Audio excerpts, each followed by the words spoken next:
శ్రీమాత్రే నమః. మనము ఏదైనా ముఖ్యమైన పని మీద కానీ లేకపోతే శుభకార్యం కోసం కానీ బయటికి వెళ్తున్నప్పుడు పిల్లి ఎదురైందనుకోండి, మన మనస్సు కీడు శంకించి చాలా భయపడిపోతూ ఉంటాము. ఎందుకంటే ఏదో ప్రమాదం జరగబోతుంది, అశుభం జరుగుతుంది అని.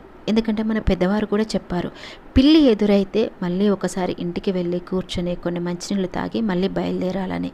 నిజంగా పిల్లి ఎదురైతే మనకు ప్రమాదాలు జరుగుతాయా అనే విషయాన్ని ఇప్పుడు మనం తెలుసుకుందామండి. జ్యోతిష శాస్త్ర ప్రకారం చూసుకున్నట్లయితే రాహువుని మనము అశుభ గ్రహంగా అయితే భావిస్తూ ఉంటాము.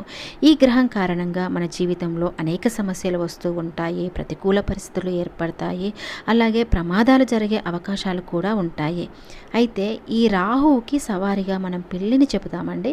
అందువల్ల పిల్లి ఎదురు కావడం అనేది అశుభంగా పరిగణిస్తూ ఉంటాము, దురదృష్టకరంగా భావిస్తూ ఉంటాము. అందువల్ల పిల్లి ఎదురు కావడం అనేది అశుభమేనండి. ధన్యవాదములు.